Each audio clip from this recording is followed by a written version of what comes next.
تقدم من ذنبه من قام رمضان ایمانا واحتسابا غفر له ما تقدم من ذنبه۔ اب سوال پیدا ہوتا ہے قیام اللیل سے مراد کیا ہے؟ یہاں پہ میں تراویح کی کا جو پس منظر ہے وہ بیان کر دینا چاہتا ہوں۔ دیکھیے جیسا کہ ہم نے خطبے میں بھی دیکھ لیا، اللہ نے قیام اللیل جو ہے اسے فرض نہیں ٹھہرایا تطوعا، قرآن مجید میں بھی اس کا کوئی ذکر نہیں، احادیث میں اس کی تشویق و ترغیب پوری موجود ہے۔ ایک اور حدیث بھی ہم بعد میں پڑھیں گے اس کا پس منظر کیا تھا کہ اس کو چھوڑ دیا گیا۔ اب ظاہر بات ہے مسلمانوں میں کمزور بھی ہیں، مسلمانوں میں وہ مزدوری کرنے والے بھی ہیں، روزہ تو فرض ہے ان پر، چاہے مئی کا مہینہ ہے اور گندم کاٹنی ہے، روزہ تو پھر بھی رکھنا ہوگا، یہ سب کچھ، لیکن یہ کہ رات کو پھر کھڑے رہنا ان کے لیے جاگنا ممکن نہیں، لہذا ان کے اوپر یہ چیز فرض نہیں۔ حضور نے تراویح کی نماز یا قیام اللیل نہ اسے فرض قرار دیا، نہ اس کے بعد جماعت کوئی اہتمام کیا مستقل، صرف 3 راتیں آپ نے جماعت کروائی ہے، اس میں 8 رکعتیں آپ نے پڑھی ہیں کہ جو آپ کا معمول تھا تہجد کا وہ پڑھی، اور تہجد کے وقت ہی جماعت کرائی ہے۔ یہ ہے وہ حدیث، اس کے علاوہ کسی نماز تراویح جو ہے جو ہم پڑھتے ہیں 20 رکعتیں عشاء کے ساتھ متصل، اس کا کوئی ذکر نہ دور نبوی میں ہے نہ دور صدیق اکبر میں ہے۔ یہ دور حضرت عمر کی خلافت میں ہوا ہے، اور ہم نہیں کہہ سکتے کتنے سال کے بعد ہوا ہے۔ حضرت عمر رضی اللہ تعالیٰ عنہ کی خلافت کا دور جو ہے وہ تو 10 برس ہے، ہو سکتا ہے 5 برس کے بعد ہوا ہو، 6 برس کے بعد ہوا ہو، 12 ہوا ہے ان کے عہد۔ حضرت عمر ایک مرتبہ مسجد میں داخل ہوئے، مسجد نبوی میں، تو دیکھا کہ کچھ لوگ 8 10 12 جو ہے وہ ایک جو ہے حافظ کے پیچھے کھڑے ہوئے اور قرآن سن رہے، کچھ دوسرے کونے میں کھڑے ہیں، کچھ کہیں اور کھڑے ہیں، مختلف جماعتیں ہو رہی ہیں۔ تو انہوں نے سوچا کہ کیوں نہ ان سب کو ایک امام کے پیچھے جمع کر دیا جائے، اور اس کے لیے لوگوں کی سہولت کے لیے عشاء کے ساتھ متصل رکھ دیا جائے، اس لیے کہ تہجد کے وقت اٹھنا جو ہے وہ تو ہر کس و ناقص کا کام نہیں ہے، کہ عشاء کے بعد اگر تھوڑا سا اضافی وقت ہو صرف تو یہ ہر شخص کر لے گا، مزدور بھی کر لے گا۔ لہذا آپ نے یہ نظام تجویز فرمایا کہ عشاء کے متصل بعد 20 رکعت نماز پڑھی جائے اور ایک امام کے پیچھے پڑھی جائے۔ یہ گویا کہ اجتہاد ہے حضرت عمر رضی اللہ تعالی عنہ، اس کو آپ نے خود بدعت بھی قرار دیا ہے، لیکن بدعت حسنہ۔ بدعت کس اعتبار سے؟ لغوی اعتبار سے، نئی بات، اس لیے کہ حضور کے زمانے میں نہیں تھی، تو یہ اس طریقے سے ایک نئی بات ہے، لیکن یہ بات چونکہ بہت اچھی ہے، بہت عمدہ ہے۔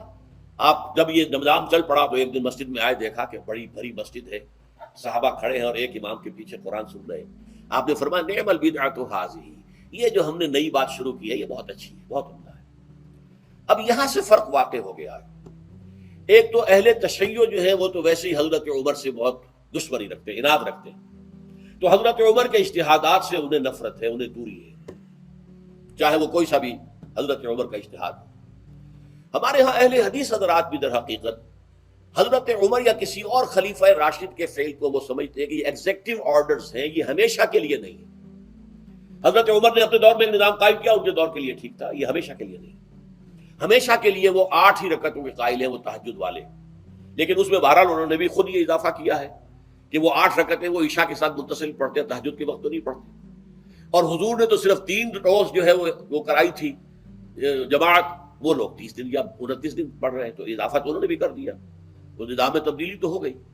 لیکن اہل سنت جو کہلاتے ہیں، ہمارے جو 4 جو ہیں، جو ہمارے مسلک ہیں، حنفی، مالکی، شافعی، حنبلی، ان کا اتفاق ہے اس پر حضرت عمر کا، کیونکہ ان کے سامنے اصول یہ ہے کہ حضور نے فرمایا علیکم بسنتی وسنت الخلفاء الراشدین المہدیین، تم پر لازم ہے کہ میری سنت کو پکڑو مضبوطی کے ساتھ، اور میرے خلفاء راشدین مہدیین جو ہیں ان کی سنت کو پکڑو۔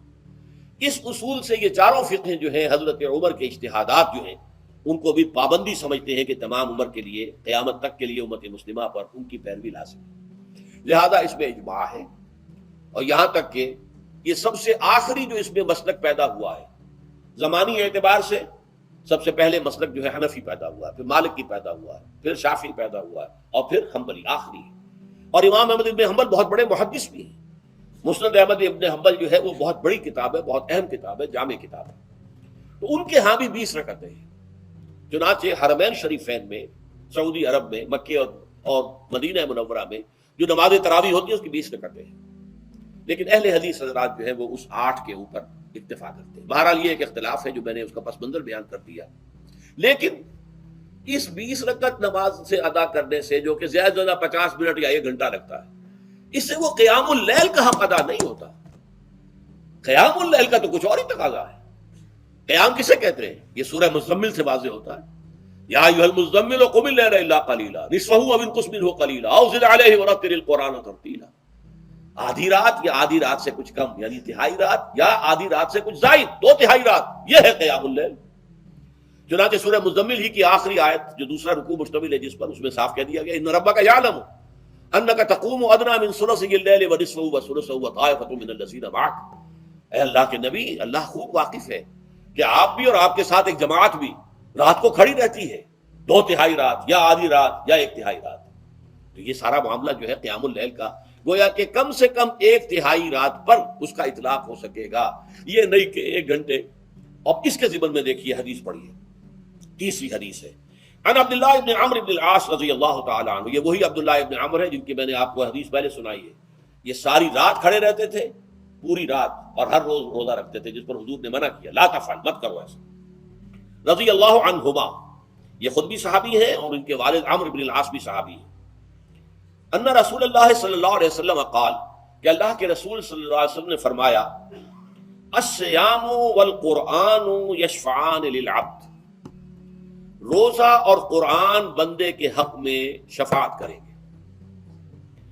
یقول الصیام، روزہ ہی عرض کرے گا اللہ کی جناب میں، اے رب پروردگار، انی منعتہ الطعام والشہوات بالنہار، میں نے تیرے اس بندے کو دن کے دوران کھانے پینے سے اور اپنی شہوت کا تقاضا پورا کرنے سے روکے رکھا، یہ میری وجہ سے روکا رہا، تو میری شفاعت اس کے حق میں قبول فرما.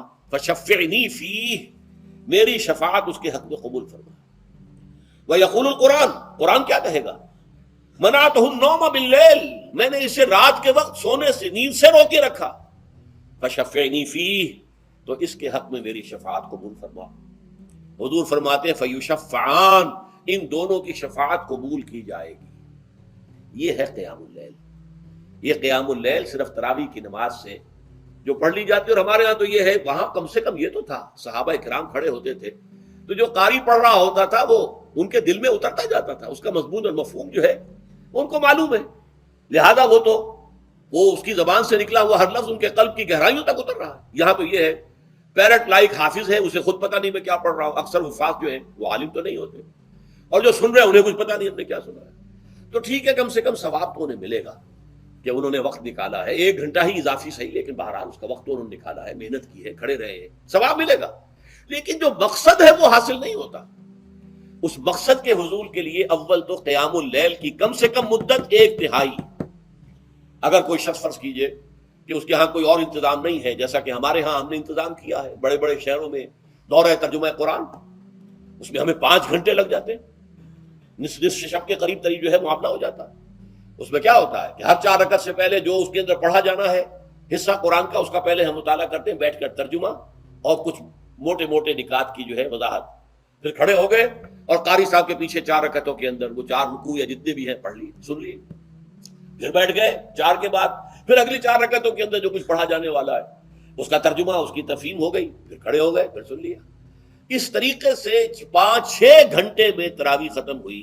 تو تراویح بھی ہو گئی، حضرت عمر کے اجتہاد پر عمل بھی ہو گیا، 20 تراویح ہو گئی. لیکن یہ ہے کہ اس کے ساتھ جو اصل غرض و غایت ہے قیام اللیل کی، وہ بھی حاصل. یہ ہم نے 17 سال پہلے شروع کیا تھا یا 18